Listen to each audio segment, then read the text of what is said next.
Je m'appelle Aniel Anama et je suis au Canada depuis 2020 avec mes enfants et mon mari. Et je travaille en tant que psychologue dans les écoles francophones et dans un centre privé.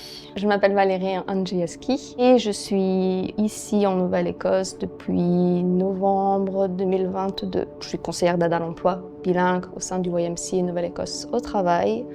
Je suis également formatrice de français à l'équipe d'alphabétisation Nouvelle-Écosse. Mon nom est Pierre Schmitt, je suis un médecin retraité. J'étais radiopédiatre en France, puis à l'hôpital IWK ici à Halifax. Je suis Natacha César Adélaïde, je viens de l'île Maurice. Ça fait déjà plus que 3 ans que je suis ici à la Nouvelle-Écosse et je travaille bientôt 8 mois à la infirmerie, Halifax Infirmary, comme infirmière.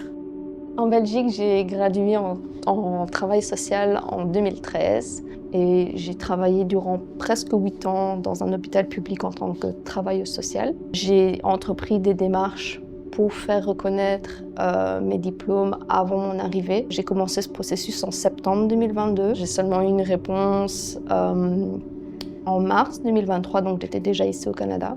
J'ai commencé mes démarches quand j'étais à l'île du Prince-Édouard en 2020 et j'ai d'abord contacté ACPRO. J'avais 2 universités en France qui ont dû envoyer directement pas mal de documents en fait à ICD qui traite tout le dossier pour ACPRO. Mais ICD à un moment donné ne voulait plus de mes documents en français et donc a commencé à me demander dizaines de milliers de dollars pour faire traduire chaque page. J'ai recontacté ACPRO en leur disant que je ne suis pas d'accord puisque c'est écrit sur leur site que tout peut se faire en français. Il y a eu une discussion entre eux et mes documents ont pu passer.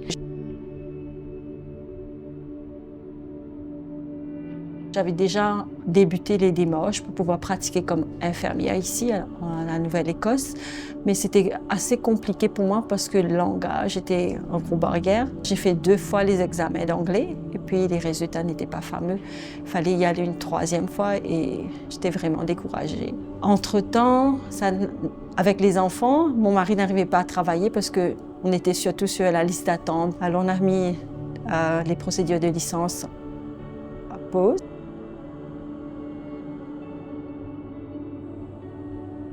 Le challenge que j'ai eu, ça a été de croire que je parlais bien anglais. J'avais écrit des articles en anglais auparavant, j'avais fait des cours en anglais auparavant, j'avais répondu à des séances de questions-réponses en anglais dans des conférences et tout ça. Mais là, c'est pas pareil. Et la difficulté, c'est que dans la discussion, il a fallu que j'apprenne tous les adverbes, on va dire, pour pouvoir nuancer ma certitude et la confiance que j'avais dans ce que je disais.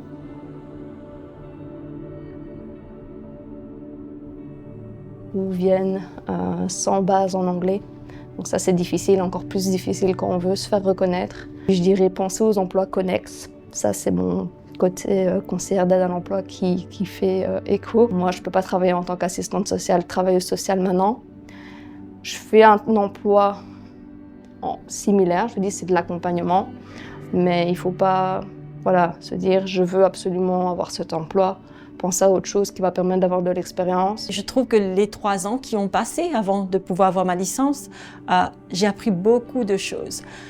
J'ai commencé comme auxiliaire en soins continus à domicile, puis j'ai travaillé comme concierge. Je me suis rendu compte de comment c'est la communauté de la Nouvelle-Écosse, comment ça se marche, les traditions, les coutumes, la langue. Et puis une fois que j'étais exemptée d'avoir le IELTS pour l'anglais, parce que je pratiquais en même temps le fait que je travaillais dans les hôpitaux et c'était anglophone. Je pratiquais mon anglais et puis ça m'a exemptée. Après, j'ai pris, on appelle ça bridging ici. J'ai fait ça pendant 9 mois et après ça, j'ai pris mes examens pour le NCLEX. Les petites étapes qu'on a passées, les difficultés, c'est comme si on a monté un escalier. Chaque étape, chaque marche, ça a son but pour y arriver.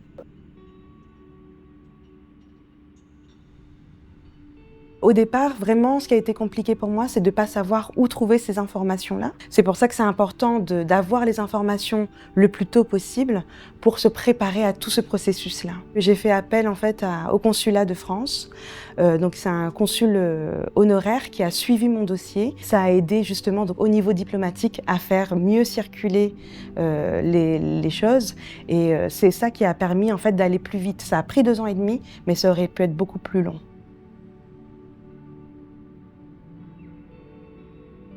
Un conseil avant de venir au Canada pour les professionnels de santé, c'est qu'il faut qu'ils soient préparés, il faut qu'ils se préparent avant de partir. Même si on était préparé avant, il y aura des choses dont on ne se rendait pas compte qui vont arriver. Et donc, il faut éviter de se mettre dans une situation où on va comparer avec ce qu'on avait avant. Savoir si on veut franchir le pas aussi, de faire ce processus qui peut être long, demander des frais financiers aussi. Si je devais décrire mon parcours depuis que je suis en Nouvelle-Écosse, en 3 mots, je choisirais l'aventure, les relations et le hasard.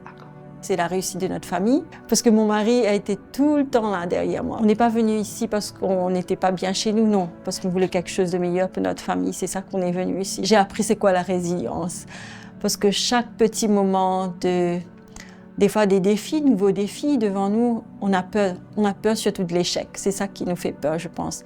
Alors, il ne faut pas avoir peur de l'échec. Si on croit en soi, il faut aller de l'avant. Maintenant, on peut dire on avance et on voit que nos efforts, ça porte des fruits.